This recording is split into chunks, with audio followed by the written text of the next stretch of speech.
예, 고린도후서 9번째 시간인데요. 7장 5절부터 16절까지 말씀 살펴보겠습니다. 요 문단은 바울이 두 번째 변론, 고린도후서에서 두 번째 변론은 사역에 대한 변론인데 그 사역에 대한 변론을 마무리하는 단락인데요.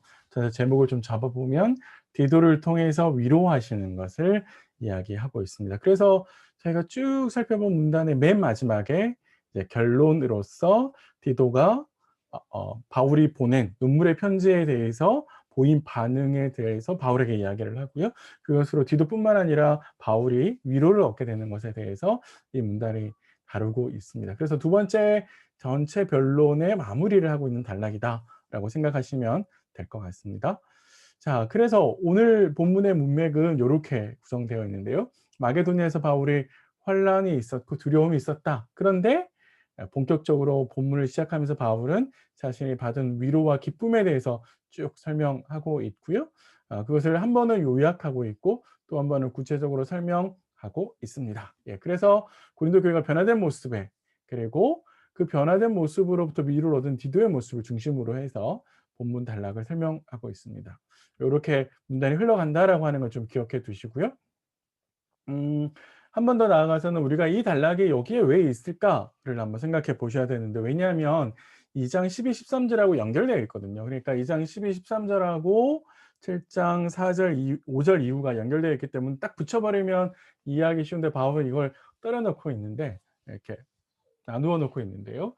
아마도 바울은 두 가지 이유가 있는 것 같아요. 자신의 사역에 대해서 바울이 계속해서 요청했죠. 고린도 교회에게. 예, 디도가 가지고 온 소식은 이에 대한 대답이 될 수 있습니다. 그렇죠? 바울은 자신의 사역 가르침을 인정해 달라라고 계속 요구를 했었고 사실 디도가 가지고 온 소식은 그 요청에 대한 대답이 될 수 있다라고 제가 생각할 수 있고 두 번째는 바울이 이제 세 번째로 나아가서는 헌금에 대해서 요청을 할 것인데 그것에 대해서 신뢰를 마련하는 문단으로 볼 수 있고 특별히 이 헌금을 요청하는 일에서 중요한 역할을 하는 사람은 디도이기 때문에 바로 디도가 여러분들을 신뢰하고 있습니다라고 하는 이야기를 토대해서 이 헌금을 모으는 일에 토대를 마련하는 것이라고 볼 수 있을 것처럼 보입니다. 그래서 이 단락의 위치가 이런 이유 때문에 여기에 있다라고 하는 것을 기억하시면 좋겠습니다. 자, 첫 번째요. 오늘 분단에 도입하는 단락인데요. 7장 5절에 마게도냐에서 바울이 환난과 두려움을 가졌다라고 이야기를 합니다. 환난이라고 하는 것은 마게도냐 교회들이 받고 있는 사실은 마게도냐 교회들이 그들이 가지고 있는 신앙 때문에 로마 정부로부터 핍박을 당했고 경제적인 어려움을 당했었죠. 바로 그런 것들을 바울이 같이 이야기하는 것 같고요. 두려움이라고 하는 것은 거꾸로 고린도 교회가 바울의 사역, 바울의 가르침을 잘 받아들이고 있지 않고 방문도 잘 되지 않았고 그래서 다시 눈물의 편지를 보냈는데 그 눈물의 편지에 대해서 보고를 받지 못했기 때문에 사실 걱정하는 것이죠. 그래서 원만하게 해결되지 않고 있음에 대한 걱정을 바울이 계속하고 있었던 거고요. 근데 사실 우리가 뒤에 이제 문장을 보면 하나님이 주실 위로의 서막에 불과하다. 바울이 가지고 있는 환난과 두려움은 하나님이 주실 위로의 서막에 불과하다라고 하는 것을 확인할 수 있게 됩니다. 한번 확인해 볼까요? 6절부터 12절은 바울의 걱정과 달리 고린도 교회가 긍정적인 변화를 보였고 그 긍정적인 변화를 통해서 사실 디도도 그렇고 바울도 위로받는 장면들이 등장을 하는데요. 6절부터 7절이 먼저 요 내용들을 압축해서 이야기하고 있습니다. 디도가 도착을 했고 그리고 사실 온 그가 가지고 온 소식에 위로를 얻게 됐다 이렇게 하겠죠. 그래서 특별히 바울은 1장 4절에서 낙심한 자들을 위로하시는 하나님을 떠올리게 만듭니다. 우리의 모든 환난 중에서 우리를 위로하사라고 하셨던 그 하나님. 그래서 바울은 자신을 위로하시는 하나님을 이렇게 다시 한번 경험하게 되는데 디도가 도착했고 그가 가져온 소식이 뭐냐라고 하는 것을 확인하기 전에 왜 디도의 도착이 중요하냐라고 하면 사실 바울과 디도의 계획이 뭐였냐면 에베소에서 디도를 통해서 눈물의 편지를 보내고 이에 대한 보고를 드로아에서 받기로 했습니다. 마게도냐가 지금 여기는 마게도냐인데 마게도냐가 아니고요. 원래 드로아에서 보기로 했죠. 그런데 드로아에서 바울이 떠날 때까지 디도는 오지 못했습니다. 무슨 일이 있었는 건지 모르지만. 그래서 드로아에서 보지 못하고 마게도냐에서 사실을 듣게 됐죠. 그러기 때문에 바울은 근심 걱정이 가득했었는데 디도는 어떤 소식을 갖고 오냐면 고린도 교회가 회개했다. 그리고 그 회개가 위로를 주게 되는 것이죠. 바울의 눈물로 쓴 편지에 고린도 교회는 회개했고, 고린도 교회의 회개가 디도에게는 위로가 되었고, 디도에게 준 위로가 거꾸로 바울에게 또 다시 위로가 되는 것이죠. 그래서 고린도 교회의 사모함, 애통, 열심을 보였다라고 하는 소식을 가지고 왔다. 사실 이것이 고린도 교회가 보여준 긍정적인 변화의 내용을 압축한 것인데요. 그걸 자세히 좀 풀어보면 사실 처음에 바울이 눈물로 편지를 썼습니다. 2장 4 절을 한번 보세요. "바울이 눈물로서 내가 편지를 썼어요."라고 이야기를 하고 있는데, 사실 바울이 이 편지를 보내고 난 다음에 나름의 근심을 하고 후회를 합니다. '내 편지 때문에 혹 고린도 교회 성도들이 또 근심하게 될 건 아닌가.' 사실 바울이 굉장히 아픈 이야기를 하고 있기 때문에 '아, 내가 고린도 교회를 더 힘들게 만드는 거 아닌가? 이거 내가 쓰지 말 걸 썼었나?'라고 하는 후회를 처음에는 하게 되죠.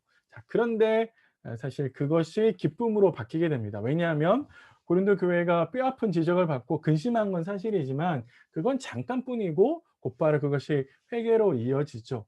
그래서 고린도 교회가 보여준 이 회개의 모습이 바울에게는 굉장히 큰 기쁨이 됐다라고 해서 처음에 보낸 그 편지를 이제는 후회하지 않게 되는 결과를 낳게 되는 것이죠.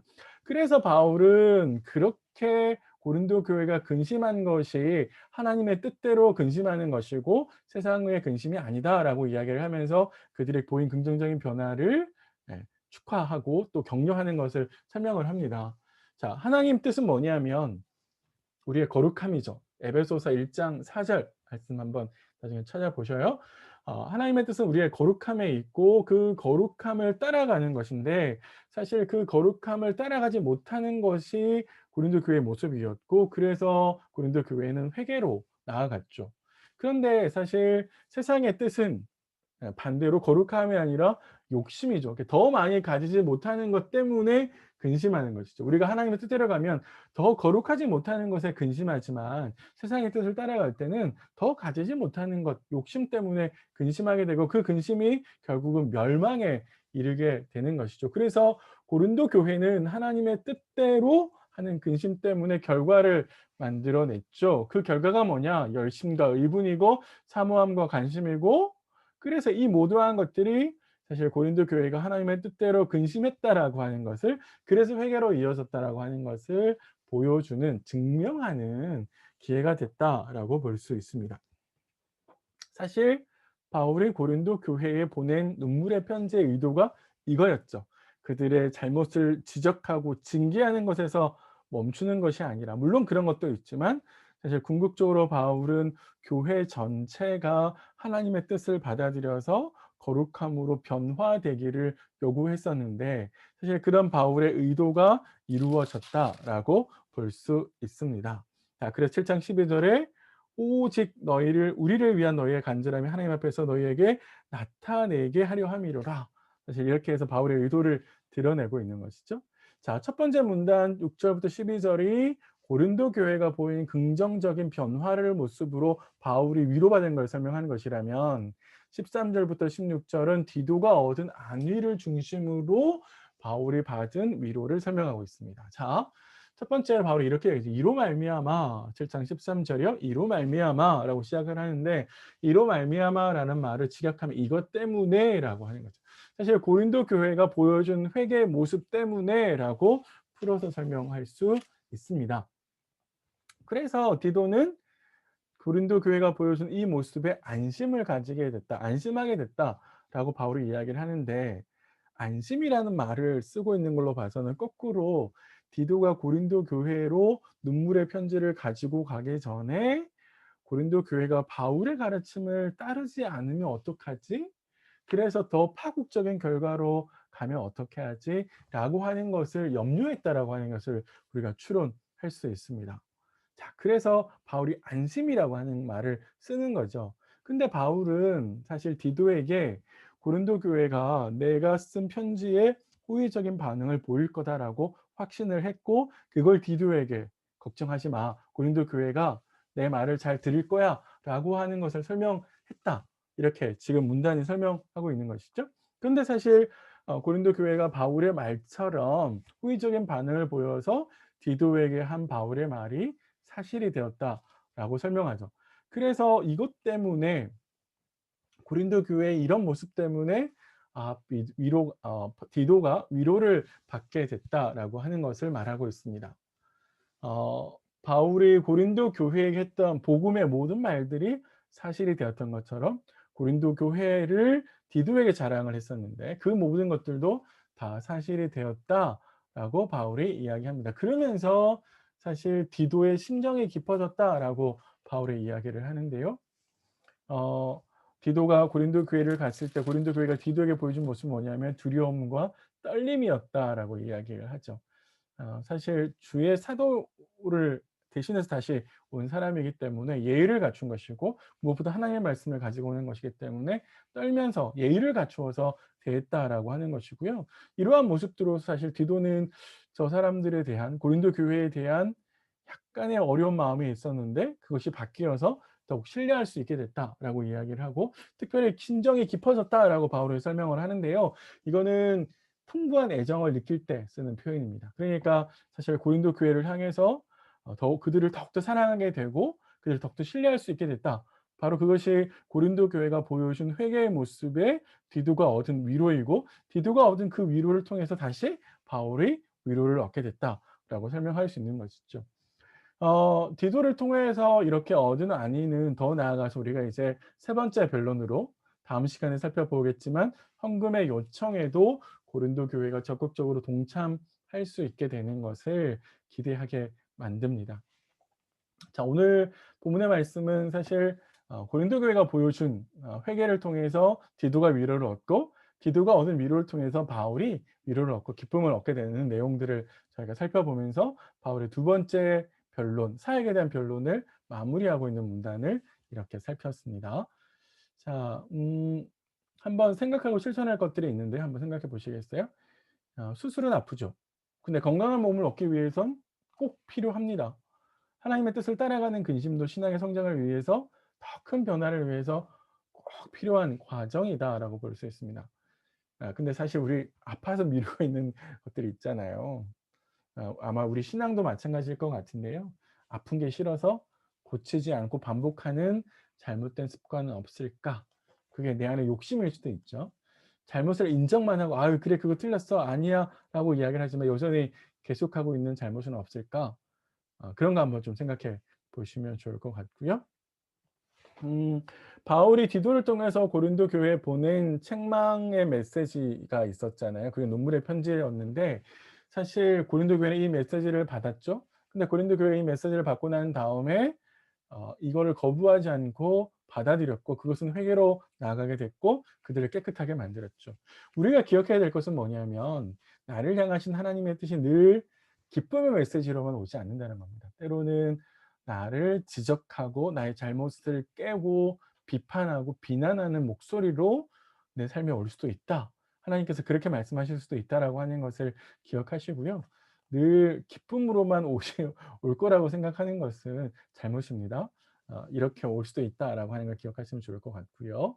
세 번째는 이런 것도 한번 생각해 보세요. '나는 어떤 종류의 근심을 자주 하게 되는지 생각해 보십시오. 세상에 속한 근심은 무엇을 마실까, 무엇을 먹을까, 무엇을 입을까를 걱정하는 것이고 하나님께 속한 근심은 그분의 뜻을 따라가는 것을 표현하는 것이죠. 사실 요즘과 같은 상황은 굉장히 어렵고 힘든 상황인데 그럼에도 불구하고 우리가 하나님의 백성이라면 하나님께서 정해 주신 원칙을 따라서 가야 될 거고요. 그 원칙을 따라갈 때 하나님께서 우리에게 채우시는 것을 경험할 수 있습니다. 그래서 우리가 기억해야 될 것은 세상에 속한 근심은 나로 더 병이 들게 하지만 하나님께 속한 근심은 나를 살리는 구원으로 인도한다라고 하는 것. 그래서 바울이 우리에게 요구하는 것처럼 더 거룩함을 위해서 근심하고 내가 하나님의 말씀을 따라가지 못하는 것에 대해서 걱정하는 그것이 먼저 우선시 돼야 된다라고 하는 거 잊지 않으셨으면 좋겠습니다. 자, 네 번째요. 바울은 고린도 교회를 신뢰했죠. 디도에게 그걸 설명했습니다. 그리고 역으로 고린도 교회는 바울의 이런 믿음에 회개로 보답했죠.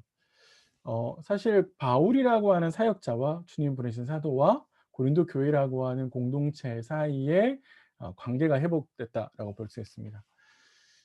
우리 공동체 안에서도 공동체를 섬기는 사역자와 공동체 사이에 이런 신뢰가 있어야죠. 서로를 향한 신뢰가 있어야만 서로를 믿을 수 있고 그래야 공동체를 이루는 거거든요. 특별히 좀 불편한 겉면들 내가 잘 받아들이고 있는지 어 회피하고 있는 건 아닌지 한번 생각해 보았으면 좋겠습니다. 고린도 교회 회개와 변화는 디도에게 기쁨이 되고 디도의 기쁨은 다시 바울에게 위로가 됐죠. 그래서 누군가의 위로가 또 다른 위로를 일으키는 역동적인 위로의 선순환이 이루어지고 있는데요. 내가 공동체 안에서 누군가의 위로가 되고 기쁨이 되고 있을까? 특별히 사역자들에게 그런 기쁨이 되고 있을까? 이거는 사역자들이 잘 보이라는 말이 절대로 아닙니다. 하나님의 말씀을 가르치고 대언하고 통로가 되어 주는 그런 사역자들에게 위로와 기쁨이 되고 있을까? 혹은 또 공동체 여러 지체들에게 위로가 되고 있고 기쁨이 되고 있을까? 근심, 걱정, 관심의 대상이 되고 있는 건 아닐까? 한번 나 자신을 좀 돌이켜 보았으면 좋을 것 같습니다. 네. 오늘 말씀은 여기에서 이렇게 마무리를 짓고요. 또 다음 시간에 바울의 세 번째 변론으로 여러분 찾아뵙겠습니다.